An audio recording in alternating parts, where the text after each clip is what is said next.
Hello everyone.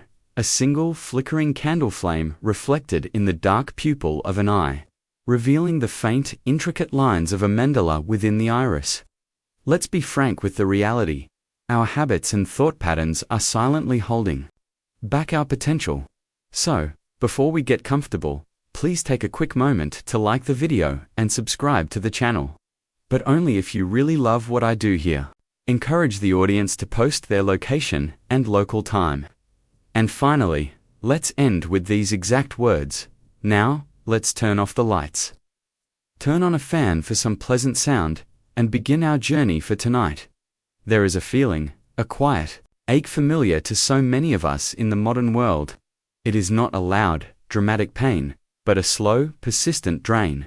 It is the feeling you get in situations that, on the surface, seem perfectly normal, yet leave you feeling hollowed out, as if some vital energy has been siphoned away. Perhaps you recognize it from a relationship where you find yourself constantly pouring your love and energy into a vessel that never seems to fill, and receiving little in return.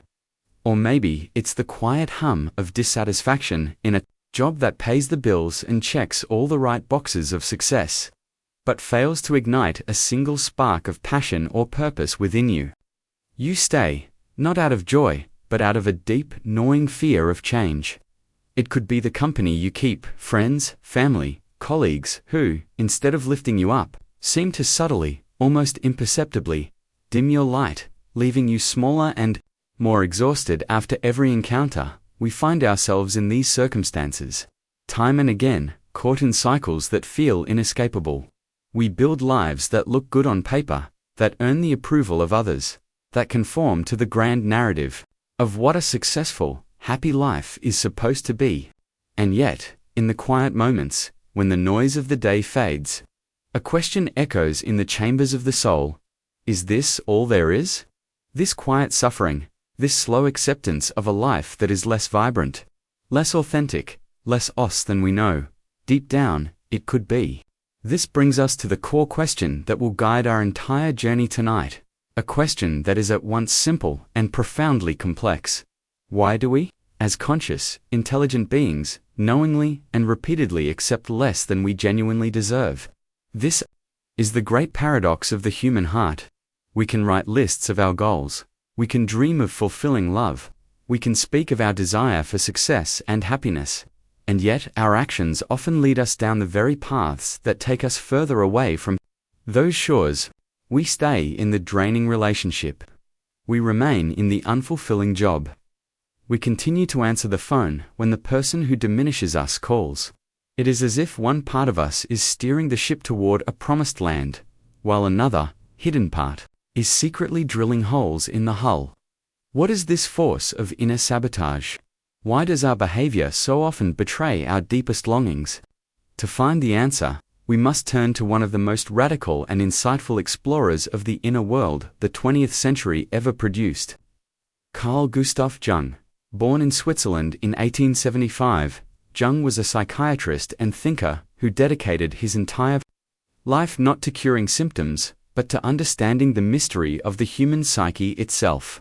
He dared to ask the questions that conventional science at the time preferred to ignore.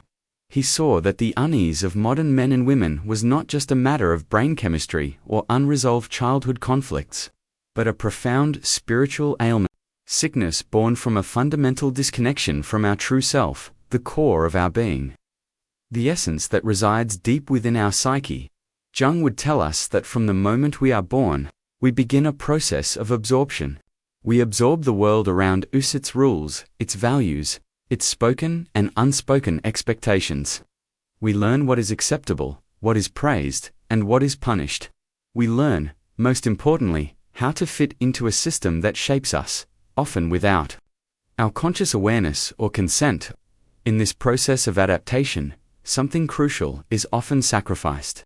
We build a version of ourselves that is acceptable to the world, a carefully constructed mask that allows us to navigate society. But in polishing that mask, we can lose touch with the face beneath it. Our connection to our true self, that innate, authentic core of our being, becomes frayed, and eventually, for many, it is lost to the mists of the unconscious. Imagine a young artist, Alex, who possesses a deep innate passion for painting. In childhood, this is a source of pure joy. But as Alex grows, the world begins to send its messages. Art is not a stable career. You need a real job. What will people think? Slowly, out of a need for security and approval, Alex puts away the paintbrushes. He pursues a degree in finance, gets a stable job at a bank, and builds a life that is, by all external measures, successful. He has a nice apartment, a steady income, and the approval of his family. But the ache is there. The vitality is gone. He is living a life, but it is not his life. He is playing a role. And the applause feels empty because the actor has forgotten who he is when the curtain falls.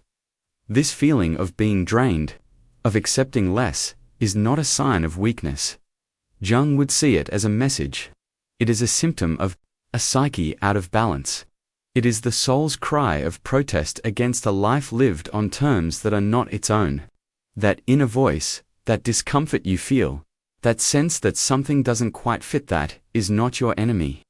It is your unconscious mind speaking to you, guiding you, trying to call you back to the path of your own truth. It is the first whisper of a call to a great adventure, the journey inward, to rediscover the parts of yourself you were taught to leave behind, and in doing so, to finally understand why. If you truly love yourself, you cannot accept less than what you genuinely deserve. To understand why we accept a life that feels like a shadow of our potential, we must first understand the world we are born into, and the psychological tools we develop simply to survive within it.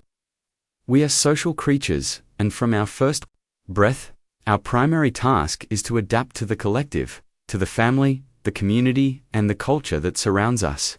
We must learn the rules of the game. This process of adaptation gives rise to one of the most fundamental structures of the psyche, a concept Jung named the persona. The word persona is derived from the Latin term for the mask worn by actors. In classical theatre, it was a device that signified a character's role to the audience: the hero, the villain, the old man, the maiden. For Jung, this was the perfect metaphor. The persona is the social mask we wear, the version of ourselves we present to the world. It is our public face, the compromise between our individual nature and the expectations of society. It is the friendly smile we offer a stranger, the professional demeanor we adopt at work, the role of the dutiful son or the supportive friend. It is not, in itself, a bad thing. In fact, it is a necessary and brilliant psychological tool. The persona is what allows us to navigate the complexities of social life with grace and efficiency. It protects our more vulnerable, private self from public scrutiny and allows us to function within a collective system. Without a functional persona, we would be like raw nerves exposed to the world, unable to manage the constant friction of social interaction. The creation of the persona begins in earnest in childhood. We learn, through a complex system of rewards and punishments, which parts of our personality are acceptable and which are not. When we are praised for being quiet and obedient, we add compliance to our persona. When we are rewarded for being strong and unemotional, we add stoicism to our persona. We assemble this mask piece by piece, choosing the traits that will earn us love, acceptance, and a place within the tribe. It is, as Jung noted, a structure that comes into existence for reasons of adaptation or personal convenience.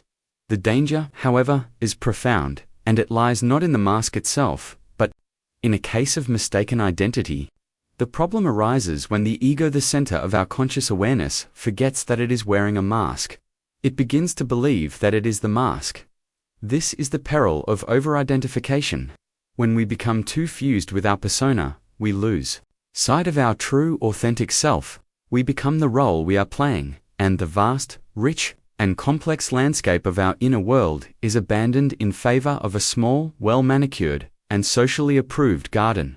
Jung saw the journey of healing, the process of individuation, as nothing less than the effort to divest the self of the false wrappings of the persona. Let us consider the case of Eleanor, a highly successful corporate lawyer. Her persona is flawless. She is the embodiment of cool rationality, ambition, and efficiency. In the courtroom and the boardroom, she is formidable, respected, and feared. Her persona is rewarded handsomely with promotions, a high salary, and the admiration of her peers. She has identified so completely with this role that she believes it is who she is.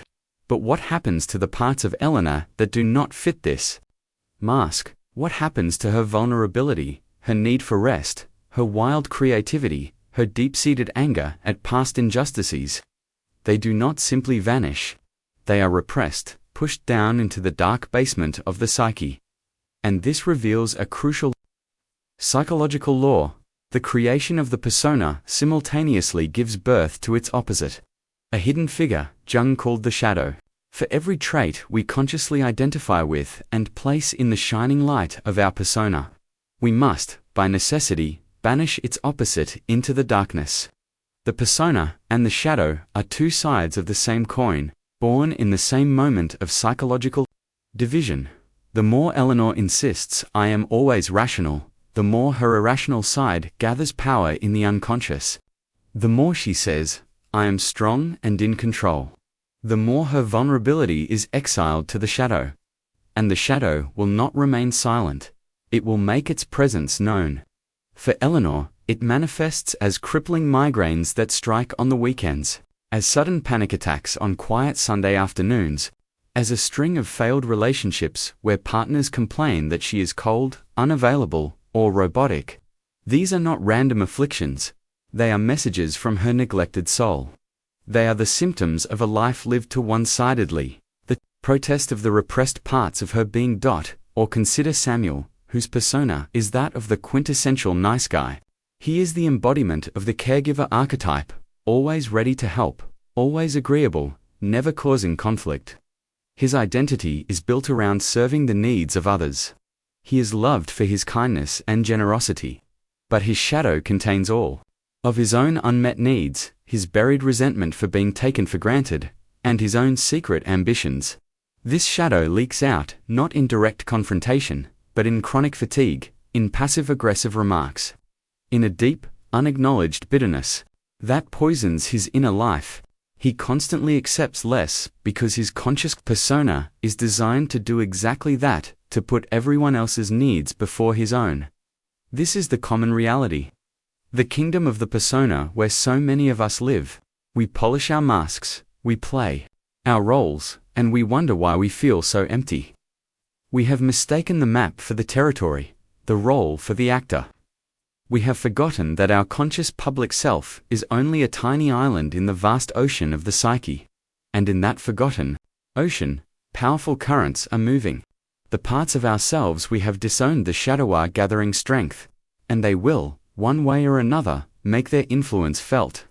The feeling of being drained, the pattern of accepting less, is the price we pay for this inner division. It is the cost of maintaining the mask while ignoring the true face beneath.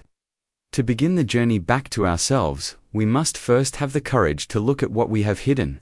But before we descend into that darkness, we must first understand the man who drew the mapper, man whose own life was a testament to the profound struggle between the mask and the soul. To truly grasp the depth and power of Jung's ideas, we cannot view them as abstract academic theories. They are not. They are maps drawn in the wake of a perilous voyage, treasures recovered from a terrifying descent into the abyss. To understand the map, we must first understand the explorer, a man who fits the ancient archetype of the wounded healer, one who can only find the cure for others after first confronting the deepest wounds within himself. Carl Gustav Jung's journey into the psyche began in his own childhood. Born in 1875 in rural Switzerland, he was a solitary, introverted, and imaginative boy. From a very early age, he felt a profound sense of inner division, an experience he later conceptualized as having two personalities. There was personality. No.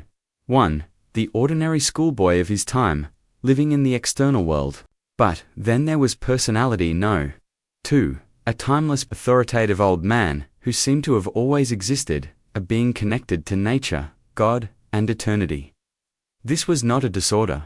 It was the dawning awareness of the ego's relationship to a greater, inner self. To ground this inner reality, the young Jung performed secret rituals.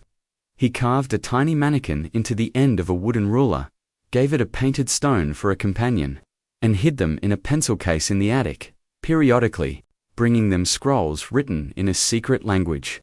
It was an intuitive, ceremonial act that brought him a sense of security, a way of honoring the reality of his inner world. This inner world was mirrored by the profound divisions he observed in his own family. His father, Paul Jung, was a pastor in the Swiss Reformed Church, a kind man tormented by a failing faith, clinging to a dogma he could no longer truly believe in. His mother, Emily, was a loving presence by day, but at night she became strange and mysterious, a melancholic woman who claimed to be visited by spirits and who seemed to possess a second, more archaic personality. Jung's family was steeped in the mystical. His maternal grandfather was a theologian who conversed with the dead, and his grandmother was a reputed seer. The paranormal and the unconscious were not theoretical concepts for Jung. They were the very atmosphere of his childhood home. This background made him uniquely suited for his life's work. Forsaking the family tradition of theology for medicine, he found his calling in the nascent field of psychiatry, seeing it as the one discipline that could bridge the scientific and the spiritual. At the renowned Berg-Holzli Hospital in Zurich, working under Eugene Bleuler, he conducted pioneering word association experiments. He noticed that certain stimulus words would cause patients to hesitate or show an emotional reaction, revealing what he termed a complex, an emotionally charged cluster of unconscious associations.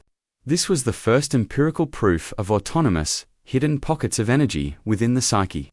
His doctoral thesis was even more unconventional, a detailed study of his cousin, Helene Prutzwerk, who acted as a spiritualist medium, further cementing his interest in the so-called occult phenomena that mainstream science dismissed. It was this work that brought him to the attention of the man who would become his mentor, his collaborator, and his psychological father figure, Sigmund Freud.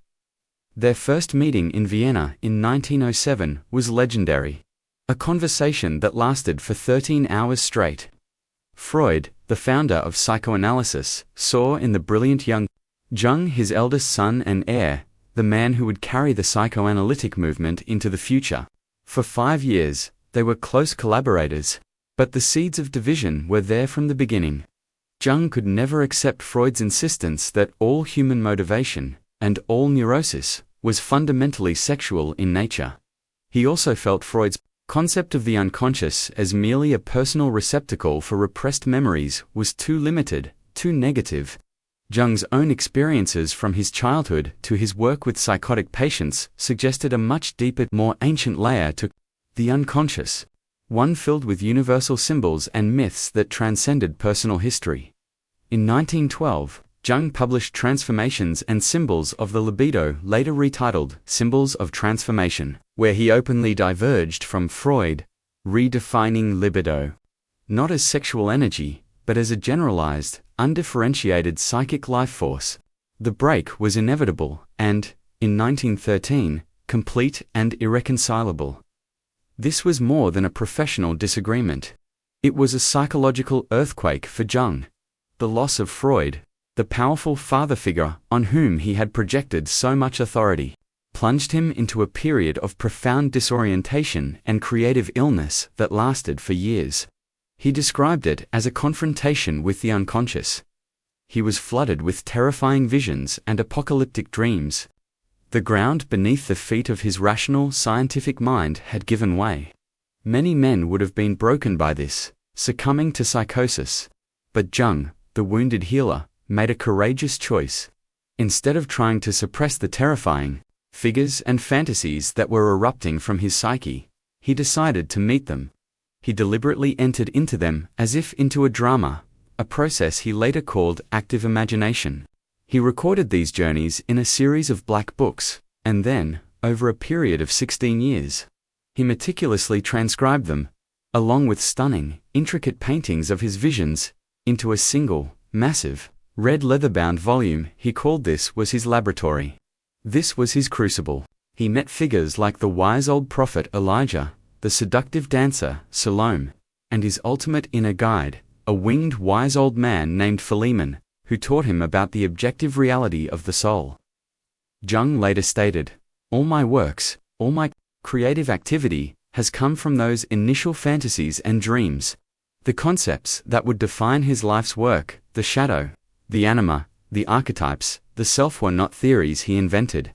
They were names he gave to the living, autonomous realities he encountered during this terrifying, transformative descent. He was the first case study, the primary subject of his own psychological exploration, and the central principle he discovered. In that underworld was the psyche's relentless, innate drive toward becoming whole.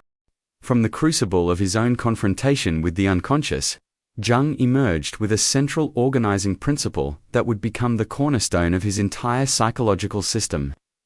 It is the answer to the question of life's purpose, the ultimate goal of the psyche's long and often arduous journey. He called this principle individuation.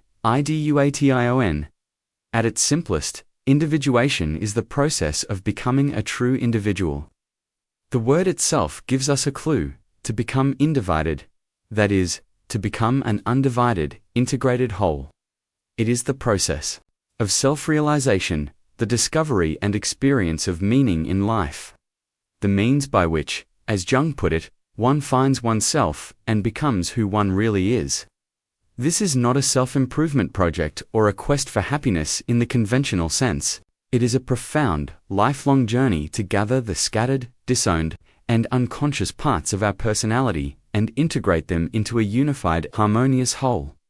Crucially, Jung did not see this as something we simply choose to do, like taking up a new hobby. He saw individuation as a natural teleological processor, purpose-driven imperative embedded in our very being. The psyche, like any living organism, has an innate blueprint, a striving to become its fullest self. An acorn does not need to be told how to become an oak tree. The pattern is within it, guiding its growth. In the same way, the human psyche contains within it an organizing center, the self, which constantly strives to guide us toward wholeness. This is a radical reframing of psychological suffering. From a Jungian perspective, neurosis, the anxiety, the depression, the feeling of being stuck is not primarily a disease to be cured. It is the pain of a life resisting its own natural unfolding. It is the friction that arises when the conscious ego's small, fearful plans for security and approval clash with the self's much larger, more mysterious agenda for wholeness. The symptoms are not the problem. They are the psyche's distress signal, a call to return to our authentic path. The call to individuation is the call to align our conscious life with this deep inner purpose. This journey toward wholeness is fundamentally a process of synthesizing opposites. It requires us to hold the tension between the conscious and the unconscious, the rational and the irrational, the masculine and the feminine principles within us, and most challenging of all, between good and evil. The goal is not perfection, but wholeness. Perfection is an ideal of the ego, which often seeks to eliminate flaws and weaknesses by repressing them into the shadow. Wholeness, by contrast, is an embrace of paradox. It means accepting and integrating all that we are, our light and our darkness, our strengths and our vulnerabilities, warts and all. Jung saw this journey as typically unfolding in two major stages, which he called the two halves of life. The task of the first half of life, from childhood to roughly middle age, is primarily external. It is about building a strong ego, adapting to the demands of the collective, finding a partner, establishing a career, and creating a place for oneself in the world. It is the necessary construction of the persona. But if we are successful in this, we often arrive at midlife with all the external boxes checked, yet with a growing sense of emptiness and meaninglessness. Let's imagine Marcus, a 45-year-old architect. He has achieved everything society told him would bring happiness: a successful firm, a beautiful home, a loving family. Yet, he finds himself in a state of quiet despair. His work no longer excites him. He feels disconnected from his wife and children. He starts having strange dreams and feels a pull toward the passions he abandoned in his youth, like playing music or spending time in nature. This is the classic midlife crisis. From a Jungian view, this is not a failure. It is the sound of the self knocking on the door of the ego. The tasks of the first half of life are complete, and now the psyche is calling for a new orientation. Turn inward. His depression is the call to the second great adventure, the journey of individuation. To illustrate this transformative process, Jung found his most powerful metaphor in the obscure and symbolic world of medieval alchemy. He spent decades studying alchemical texts, realizing that the alchemists were not just primitive chemists trying to make literal gold. Unconsciously, they had projected the process of psychological transformation onto matter. Their great work, the magnum opus, was a symbolic map of individuation. The alchemists began with the prima materia, the base, chaotic, raw material which for Jung symbolized the undifferentiated, unconscious state of the personality. Their work proceeded through stages. First came the nigredo, the blackening stage of dissolution, putrefaction, and descent into darkness. This is the confrontation with the shadow, the dark night of the soul, the painful breakdown of the old ego structure. From this darkness emerged the albedo, the whitening. This is a stage of purification, of washing the ashes of the old self, to reveal a new reflective consciousness, like the moon. Finally, came the rubedo, the reddening. This is the synthesis, the sacred marriage of opposites, sun and moon, king and queen, conscious and unconscious, to create the legendary philosopher's stone. This stone, which could turn lead into gold and grant eternal life, was for Jung the perfect symbol of the self, the integrated, whole personality that transcends its own limitations and connects the individual to something timeless and eternal. The journey of individuation, like the alchemical work, is the slow, patient, and often painful art of transforming the lead of our unconscious suffering into the gold of a conscious, meaningful life. If individuation is the journey, then the psyche is the landscape through which we travel. And for Jung, this landscape was infinitely more vast, more ancient, and more mysterious than anyone had previously imagined. He proposed a revolutionary model of the mind, one that contained not one, but two layers of unconscious life. The first is the personal unconscious. This is similar to Freud's concept. It is the repository of our own life's experiences, memories that have been forgotten, and feelings or thoughts that have been repressed because they were too painful or unacceptable to our conscious mind. It is here that our personal complexes reside, those emotionally charged knots of association that influence our lives from the shadows. But beneath this personal layer, Jung discovered something far more profound, the collective unconscious. This is not personal, it is universal. It is a deep, inherited layer of the psyche that is shared by all of humanity, across all cultures and all of history. It is the psychic residue of our ancestors, millions of years of typically human experience. Think of it as a form of psychic DNA. We don't inherit specific memories, but rather, we inherit innate predispositions, universal patterns of thought, feeling, and behavior. Jung called these fundamental patterns the archetypes. Archetypes are the organizing principles of the collective unconscious. They are primordial images, blueprints for experience. Jung used the analogy of a dry riverbed. The riverbed itself does not contain water, but it provides the definite form and direction for any water that might eventually flow through it. In the same way, archetypes are not specific ideas or images, but empty forms that are activated and filled in by our individual life experiences. The universal experience of having a mother activates the mother archetype.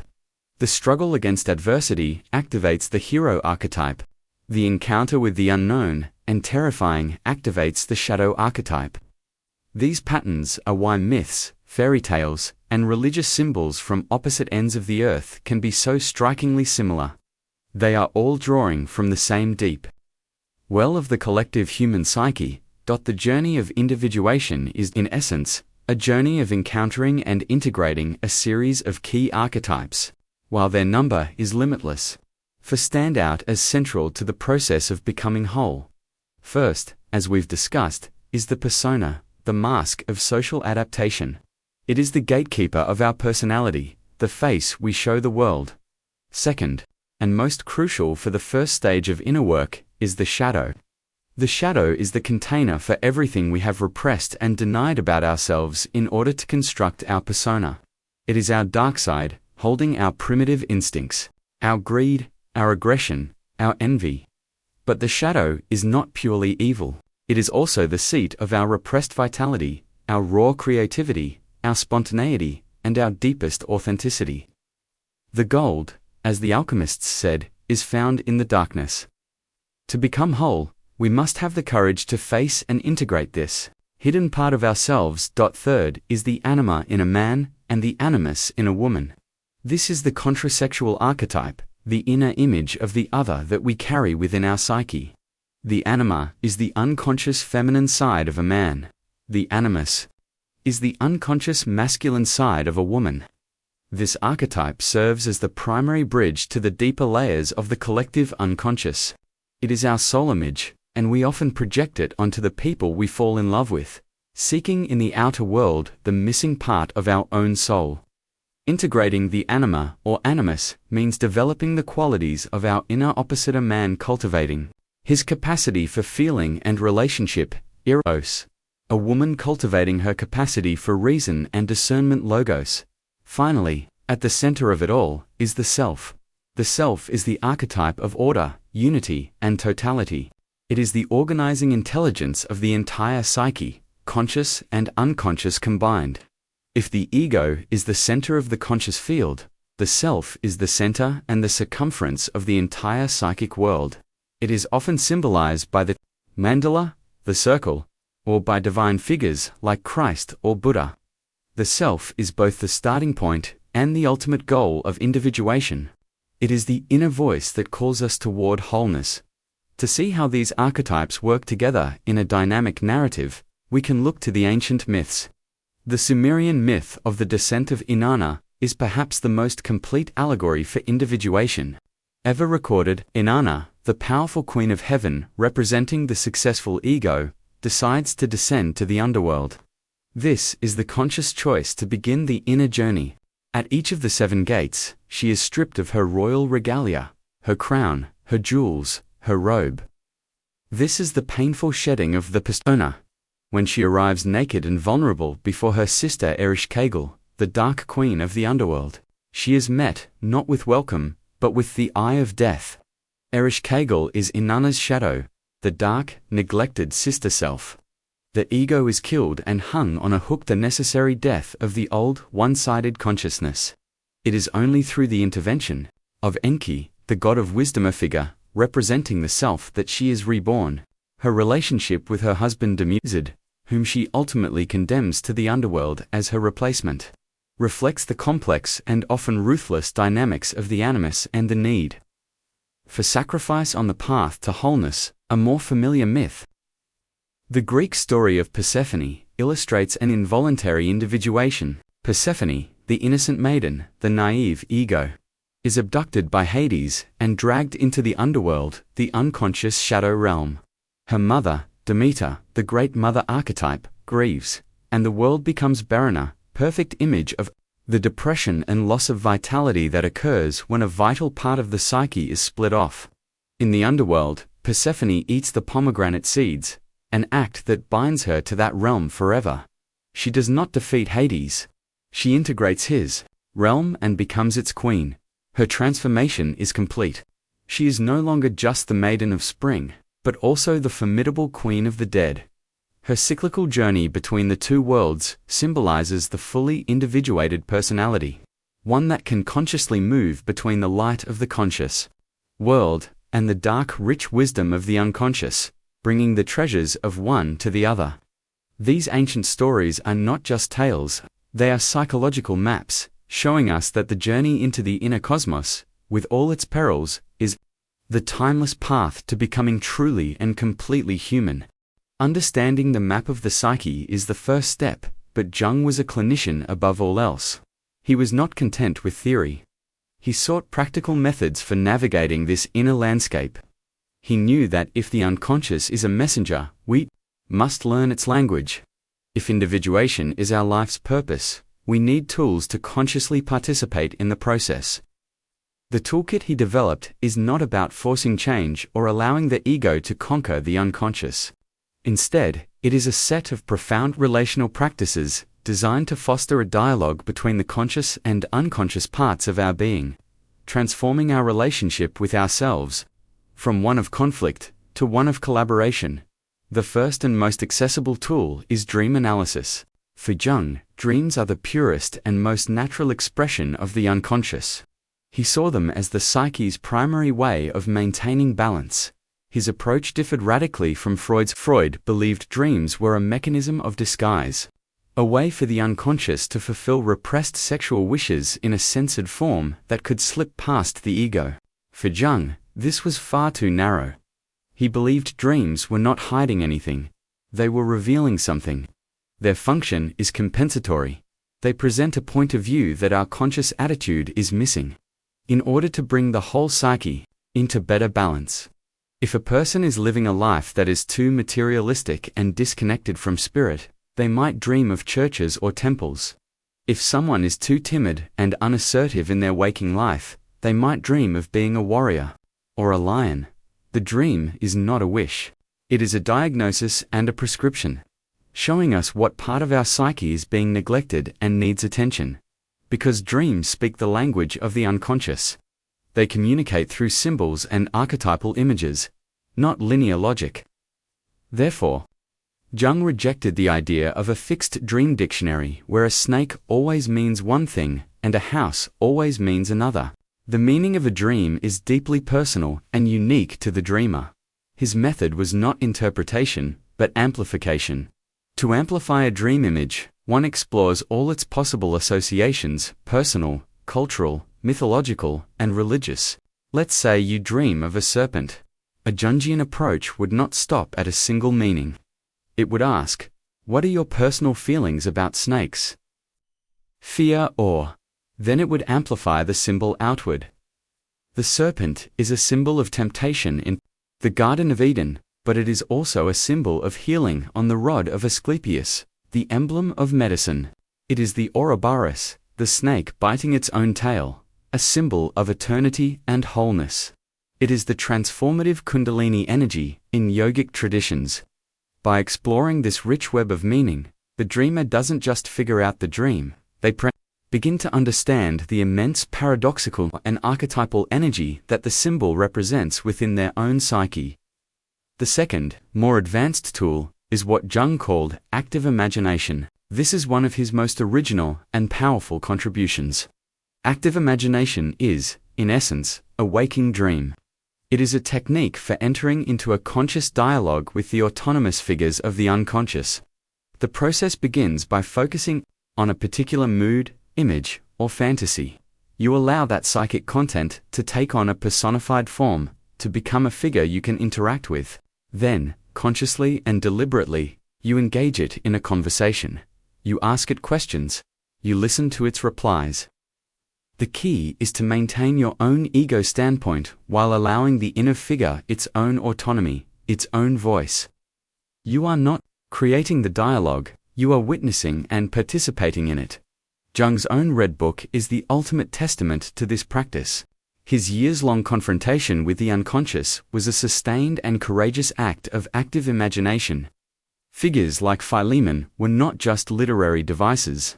They were autonomous psychic realities with whom he conversed, from whom he learned, and through whom he was transformed. He would walk in his garden, speaking aloud to his inner guru, and Philemon would answer, revealing to Jung the objective nature of the psyche and the path to his own healing. This technique can be applied to any inner conflict. Let's take Sarah, who suffers from a relentless inner critic. In active imagination, she gives this voice a form. It appears as a stern, black-robed judge. Her first instinct is to argue with it, to banish it. But using the Jungian method, she instead asks it questions. Who are you? Why are you so critical of me? What is it you truly want? The judge might respond that its harshness comes from a deep fear of failure. that its true intention is to protect her from humiliation. This dialogue does not eliminate the inner critic, but it begins to transform the relationship. The inner tyrant can slowly become a cautious advisor. The conflict becomes a conversation. Whether through dreams or active imagination, or through other creative modalities like painting, sculpting, or sandplay therapy, the underlying principle is the same. These are not tools for the ego to gain control over the unruly unconscious. They are practices of psychic relationship. The goal is to shift the ego from its position as the arrogant king of a tiny, conscious island to a humble and respectful participant in the vast, intelligent, and mysterious life of the greater psyche. It is through this dialogue, this sacred conversation with the soul, that the first steps toward wholeness are truly taken. The path of individuation is no gentle stroll through a sunlit garden. It is a heroic journey, and every hero's journey is defined by the obstacles it presents. Jung was adamant that this work is not easy. It requires immense courage and fortitude. Many prefer to stay within the familiar confines of their suffering, because the unknown territory of the soul is far more frightening. To embark on this path is to voluntarily enter the dragon's lair, to face the monsters that guard the treasure of the self. There are two great dragons that every traveler on this path must confront: the shadow and its seductive twin, inflation. The first and most formidable obstacle is the confrontation with the shadow. The shadow, as we've seen, is the repository of all that we have deemed unacceptable in ourselves. It is our inner darkness, our repressed wildness, our potential for evil. And the primary reason it is so difficult to face is because, for most of our lives, we don't even believe it belongs to us.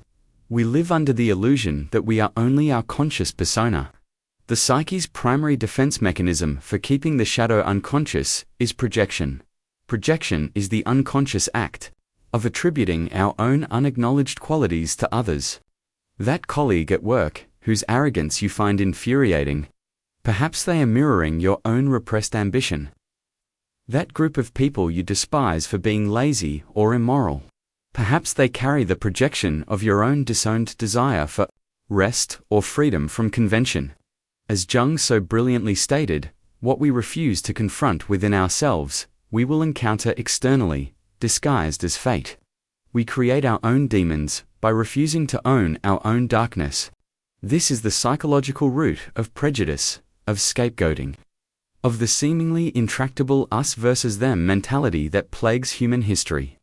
The work of integrating the shadow is therefore a profound moral task. It requires withdrawing our projections, taking responsibility for the darkness within, and realizing that we, too, have the capacity for everything we condemn in others. This is what Jung called the apprentice piece of the journey, and it is where many turn back. The classic literary illustration of a failed shadow integration is Robert Louis Stevenson's The Strange Case of Dr. Jekyll and Mr. Hyde. Dr. Jekyll is the epitome of the respectable Victorian gentleman, a perfect persona, but his repressed vitality, aggression, and desires fester in his unconscious until they burst forth as the autonomous monstrous personality of Mr. Hyde. Jekyll's fatal mistake is not that he has a shadow, but that he tries to separate himself from it rather than integrate it. He wants to indulge the darkness without taking responsibility for it. The result is not wholeness, but a complete psychic split that destroys him. The shadow, when denied and repressed, does not go away. It becomes demonic if the traveler successfully navigates the perilous encounter with the shadow. A new danger arises: inflation. As we connect with the vast, powerful, and timeless energies of the collective unconscious, the ego is at risk of becoming puffed up. It can begin to identify with the archetypal figures it encounters. Instead of being in a relationship with the self, the ego believes itis, the self. This is psychic inflation. It manifests as a sense of God almightiness, a messiah complex, a feeling of having access to secret, superior knowledge. The person becomes arrogant, loses their humility, and detaches from ordinary human life and its limitations. They have touched the divine, but instead of being humbled by it, they have been consumed by it. The myth of Icarus is a perfect allegory for this danger. His father, the master craftsman Daedalus, gives him wings of wax and feathers, a gift of archetypal power, the ability to transcend human limitation. But the gift comes with a warning. Do not fly too high, too close to the sun, or too low, too close to the sea. Icarus, overwhelmed by the ecstasy of flight, forgets his human frailty. He becomes inflated with godlike power and soars toward the sun. The archetypal heat melts his ego's fragile construction, and he plunges to his death. Touching the archetypes grants great power, but to identify with them is fatal to the human soul. These obstacles reveal a profound truth about the journey. The confrontation with the unconscious often begins not as a willing choice, but as a crisis and abduction of the soul. The myth of Persephone is the archetypal story of this involuntary descent. Persephone, the innocent maiden, is violently pulled into the underworld by Hades. This is the trauma, the depression, the dark night of the soul that drags us out of our naive, conscious world. Her mother Demeter's grief plunges the world into winter, a perfect symbol for the loss of vitality and meaning that accompanies a psychic split. But notice what happens. Persephone does not slay the dragon. She does not defeat Hades. She eats the pomegranate seeds, integrating a piece of the underworld into her very being. She transforms. She becomes the queen of the underworld, a powerful figure who rules alongside the darkness. Her journey, though traumatic, leads to a new, more complete identity that encompasses both light and dark. She learns to navigate both realms. This tells us that the obstacles on the path are not, in fact, obstacles. They are the path itself. The treasure hard to attain is not found by vanquishing the darkness, but by having the courage to be initiated by it, and in doing so, to be made whole. As an individual progresses on the path of individuation, developing a deep and stable relationship with the inner world, something remarkable begins to happen. The boundaries of the psyche seem to expand beyond the individual. The world itself begins to participate in the inner dialogue. This is the realm of Jung's most advanced and, for many, most challenging concepts, ideas that push the very limits of our understanding of reality. This is the stage of mastery, where the inner work begins to reveal its connection to the cosmos itself. The gateway to this new reality is a phenomenon Jung named synchronicity.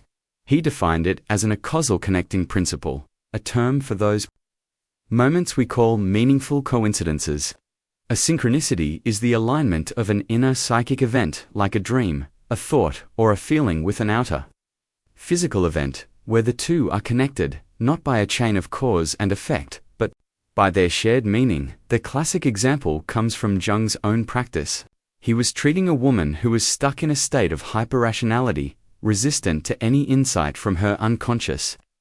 One day, she was telling him about a powerful dream she'd had, in which she was given a piece of jewelry in the shape of a golden scarab. At that very moment, Jung heard a gentle tapping at the window behind him.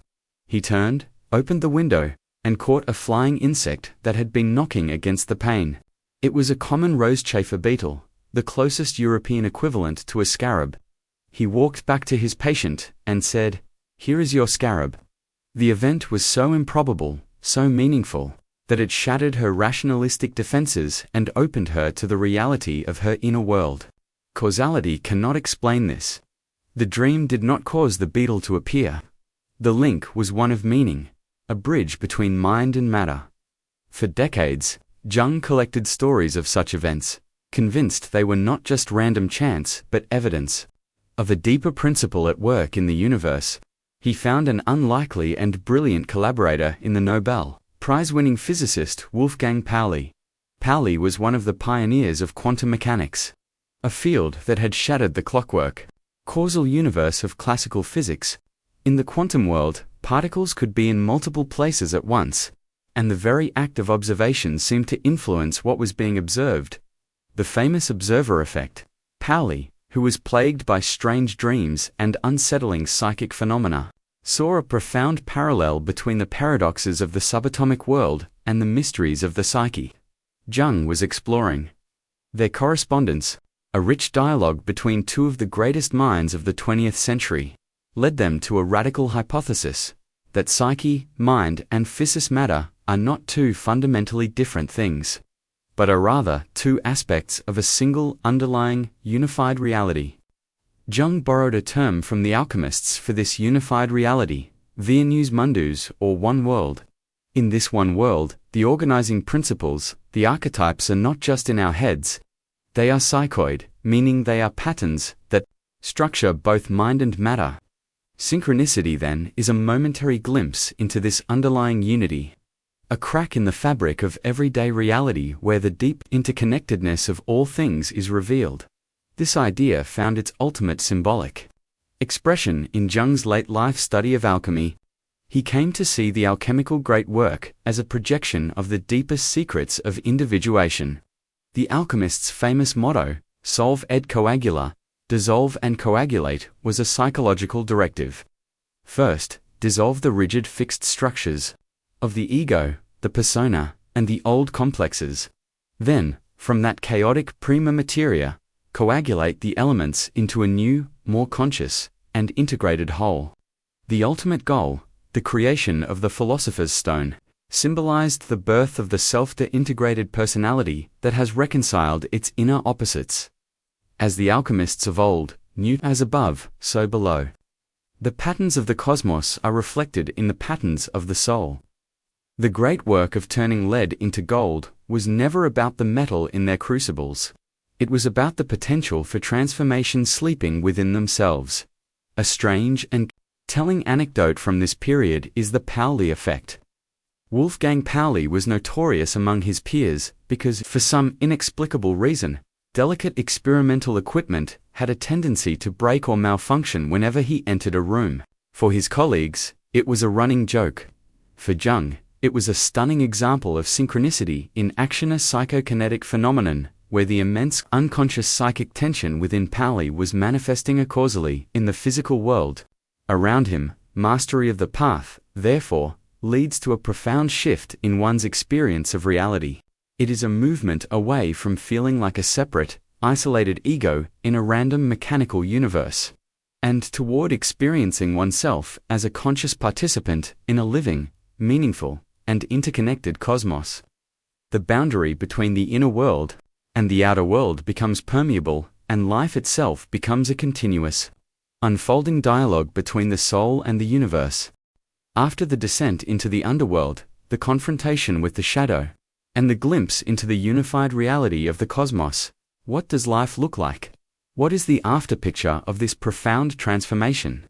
It is a common mistake to imagine the individuated life as one of perfect bliss, a state of permanent enlightenment, free from all pain and conflict. This is a fantasy of the ego.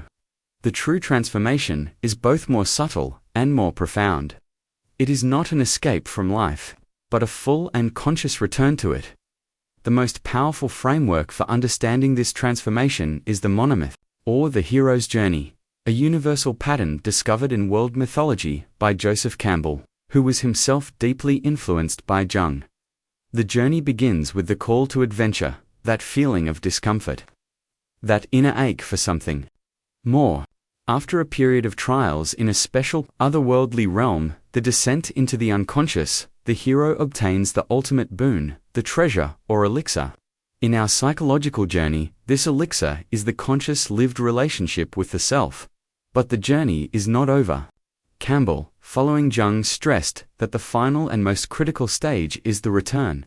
The hero must bring the elixir back from the special world and use it to heal the ordinary world. To remain in the mystical realm of the unconscious is a form of inflation, a refusal to complete the journey. The ultimate test is whether the wisdom won in the depths can be integrated and lived out in the everyday world of relationships, work, and community. So what does this transformed life look like? First, it is a life lived from a new center of gravity. The ego is no longer the frantic, fearful master of the personality. It has become the faithful servant of the self. Decisions are no longer driven primarily by the need for external approval, the fear of judgment, or the pursuit of a hollow persona. Instead, they are guided by a deep, quiet, inner authority, a sense of what is right and true for the whole of one's being. This naturally transforms one's relationships. When your sense of worth is anchored within, you stop attracting situations that mirror your own inner lack. You no longer chase the emotionally unavailable partner in a desperate bid for validation.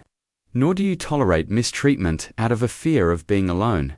You begin to set boundaries, not out of anger, but out of self-respect. Your relationships become less about need and more about choice, and you attract others who are also on a path toward their own wholeness. An individuated life is also a life of purpose, of vocation. This doesn't necessarily mean a grand world-changing mission. It means discovering what is uniquely yours to do and to be, and then doing and being that with integrity. It is the artist who must paint, the gardener who must tend the earth, the teacher who must share knowledge. It is the alignment of one's outer work with one's inner nature, which brings a profound sense of meaning to even the most ordinary tasks. Perhaps the most significant transformation is the ability to embrace paradox, to hold the tension of opposites without needing to collapse into one side or the other.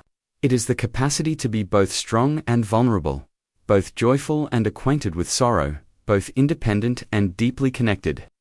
It is the acceptance of one's own shadow, which leads to a greater compassion for the darkness in others. The goal is not to eliminate problems, but to develop a personality strong enough to bear the inevitable suffering of life without being broken by it. Interestingly, the structure of the hero's journey isn't just found in myths. Biologists have noted that even the life cycle of a self from division to differentiation to apoptosis, or programmed cell death for the good of the whole organism, follows a similar archetypal pattern of separation, initiation, and return. It is a fundamental pattern of life itself. Carl Jung himself is the ultimate example of the hero's return. After the terrifying, world-shattering experiences documented in the Red Book, he did not become a reclusive mystic. He returned to his family, his clinical practice, and the world of academic discourse. He spent the next 40 years of his life patiently elaborating and integrating into life the raw, explosive material that had burst forth from his unconscious. He grounded his visions in the earth by physically building his stone tower at Bollingen, a living symbol of his integrated psyche. The transformation is not about becoming a god. It is about the far more difficult and courageous task of becoming a complete and grounded human being, one who has been to the underworld and returned, carrying the elixir of wisdom back into the light of day. As our journey comes to a close, we are left with the image of a man and a body of work as complex, as paradoxical, and as profound as the psyche itself. Carl Jung's legacy is not a simple or comfortable one. To approach it honestly, we must practice the very principle he championed. We must embrace the whole picture, the light and the shadow. His work has profoundly shaped our modern world in ways we often don't even recognize. The very words introvert and extrovert are his. His ideas laid the foundation for the Myers-Briggs Type Indicator, the world's most widely used personality inventory. His insights into the power of a vital spiritual experience were instrumental in the founding of Alcoholics Anonymous, and his influence on the great mythologist Joseph Campbell shaped how millions of people understand the stories that form the bedrock of our culture. Yet his legacy is also complicated. He has been criticized, often justifiably, for a lack of scientific rigor, for being more of a mystic than a scientist. His personal life was not without its own deep shadows, particularly his long-standing affair with his patient and collaborator, Tony Wolff, a relationship that caused his wife, Emma, and his family immense pain, and the controversy surrounding his role as president of a German-dominated psychotherapy society in the 1930s has led to accusations of Nazi sympathies, a complex historical issue that scholars still debate. To follow Jung's path means we cannot create an idealized persona for him. We must see the whole, complex, and flawed human being. The ongoing academic debate often centers on a fundamental question. Should Jung's work be evaluated as a scientific theory, or as a hermeneutic system, a framework for interpretation and meaning-making? Critics point to the non-empirical nature of concepts like the collective unconscious, while proponents argue that fields like Jungian neuroscience are beginning to build empirical bridges to his once mystical ideas. Finding correlations between ancient archetypal patterns and deep subcortical brain systems. But perhaps, to categorize him is to miss the point. Jung did not offer a new religion or a fixed dogma. He offered a map and a compass. He provided a language and a set of tools for the most important journey any human being can take, the journey inward. His greatest and most radical legacy was the profound validation of the individual's subjective inner world. In an age increasingly dominated by scientific materialism on one hand and rigid, collective ideologies on the other, Jung championed the soul. He argued that it is in the unique, mysterious depths of the individual psyche that meaning is to be found, that God is to be encountered, and that a whole and authentic life is to be forged. He gave us back a psychology with a psyche. And so, we end where we began, with you, and with that quiet inner feeling, that discomfort, that longing for something more, that sense that you have been accepting less than you deserve. Do not ignore it, do not pathologize it, listen to it. It is not a sign that you are broken, it is a sign that you are whole, and that a part of you that has been sleeping is beginning to awaken. It is the self, calling the ego home. The journey of individuation is not a destination to be reached, but a practice to be lived, a choice you make every single day to honor your own truth. You do not need a divine sign or anyone else's permission to begin. The only sign you need is already within you. The path is not easy. It demands courage, honesty, and a willingness to face the parts of yourself you have long avoided. But it is the only journey that leads to a life that is truly your own. It is the most powerful act of freedom there is, and when you make that choice, when you decide that you are worthy of your own love and your own truth, life, in all its mystery and majesty, has no choice but to respond in kind. The journey inward is a quiet one, often walked alone, yet its echoes resonate through our entire existence. It is not a journey of grand pronouncements or earth-shattering events, but of small, consistent acts of turning toward ourselves with curiosity and with kindness. It is in the gentle act of remembering a dream upon waking and honoring it with a moment of reflection. It is in the courage to sit with a difficult emotion, allowing it to speak its truth without being consumed by it. It is in the noticing of a projection, that flash of irritation at another, and having the humility to ask what part of oneself it might reflect. This path is not a race to a finish line called wholeness, but a slow, patient cultivation of the inner landscape, like tending to a hidden garden. There will be seasons of doubt and seasons of clarity, times of fallow emptiness and times of unexpected growth. The goal is simply to remain in relationship with the process, to trust the deep, slow wisdom of the soul as it moves, almost imperceptibly, toward the light that has always been waiting within.